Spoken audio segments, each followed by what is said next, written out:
Hey there, folks. Here's an interesting question for us to live into today or to challenge ourselves with today. Where are you being coward? It sounds like such a tough question because, in many ways, it is. I got asked, and I have been asked numerous times by my coach, what would you do if you couldn't get it wrong? And it's so challenging, that question, because in one sense, like, well, is there actually a place in the world where I can't get it wrong? What does that mean? And what I think it now means is that if you couldn't get it wrong, if you knew that no matter what action you took, everything was going to work out exactly how it was meant to, it was all going to be part of the perfect unfolding, what would you do? And what I've realized in that question, it is the most powerful question to ask in one sense, because what it brings to the surface is, where am I being true to myself, and where am I lying to myself and hiding away from my truth?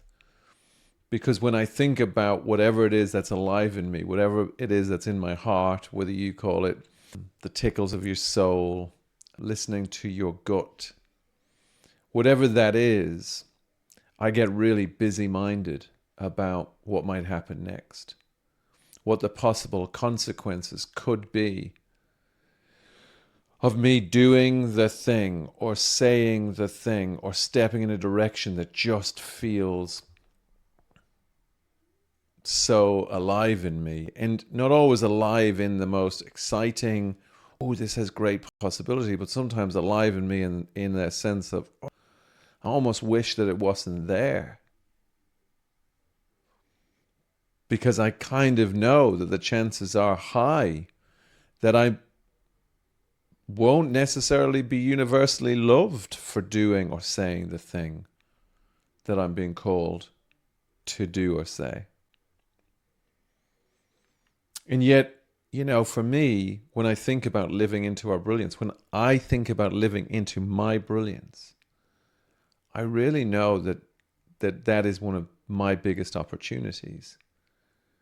And I've been continuously searching for, okay, what is it that I need to see in order to be able to really live into life fully in the present?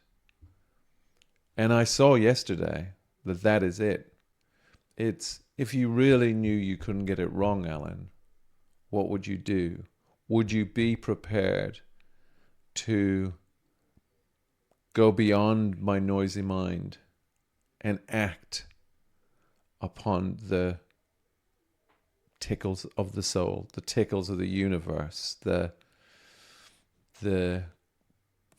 gut instincts that I have about certain things? And that's when I realized I have been suffering from cowardice. Because I know that I've been suffering from cowardice because I can see where I'm holding back, and I can see where I'm really engaging and taking my busy mind very seriously and trying to play out all the potential consequences. And here's the real interesting rub on this. That's what makes me super reactive in the world. It's like when someone or something happens that almost like puts a finger in the wound that is my denial of my truth, I react really badly towards that thing or that person. Because I have to knock them or that down. Because that's the only way to protect myself from the reality, which is, hey, Al, you're not doing the thing that you want to do. And rather than face that, it's easier to just be reactive to the world around you and ultimately blame the world. Now, this is super fresh for me because Because I've realized in the last 24 hours the truth of this. And I've heard from someone who's super close to me who shared an example with me of what it means to them. And I was like, my goodness, I've never really understood that before in that way. And it's so simple. It's if you know you can't get it wrong, if you really know that. And I do believe that I can't get it wrong. Doesn't mean that everything's going to be perfect and every move's going to work out, but I can't get it wrong. I can just do my best. Well, then I will move in the direction I'm called to do, and I will take a chance on where that will lead. And I will let go of all my attachments as best I can, and I will surrender to that and let go of the fear and change from being cowardly to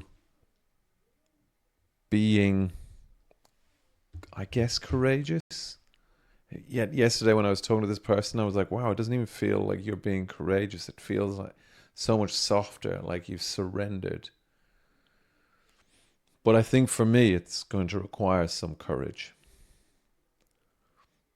until such time as it becomes a bit softer, and then I can go with it.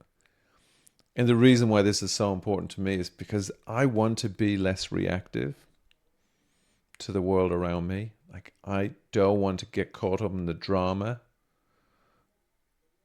of my stories that I create about the world around me.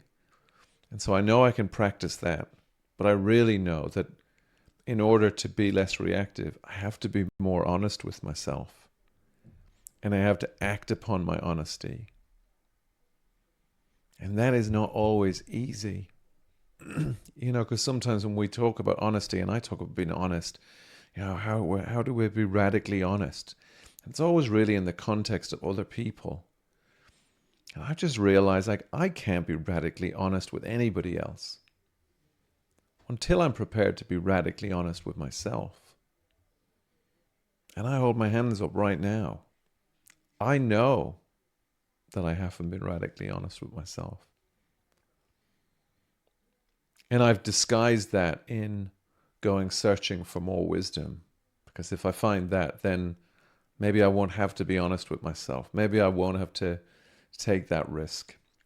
Maybe then I won't have to step beyond my fearful thinking.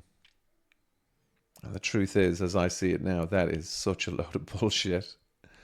And if I or anyone wants to find the lightning path, it's to get quiet and to listen to what their truth is beyond the noisy mind, beyond the times when we're disturbed, but in those quieter moments, and then ask ourselves, are we willing to act on that? Are we willing to have trust and faith in the truth of who we are and the truth of how we're made? It's kind of simple, and it's kind of super challenging. But I'm going to do my best to lean into it, because insights without action are such a waste, actually. It's like getting to smell an amazing meal but never getting to taste it. And I want both. I want to smell it and I want to taste it. But to taste it, you got to be prepared to put the food in your mouth. And so that, to me, is what the next step is to stop being cowardly and start being more courageous in listening to my truth and acting on my truth and letting go of the stories that stand in my way. I guess that's, for me, what it's all about. Living into our brilliance. Seeing our brilliance. Owning our brilliance. And living into it.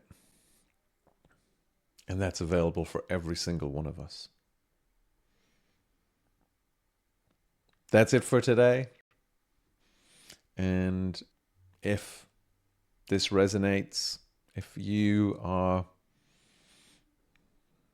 in some way nudged by this, then I'd love to hear from you, even if it's just to have a shared exploration and see what unfolds for both of us.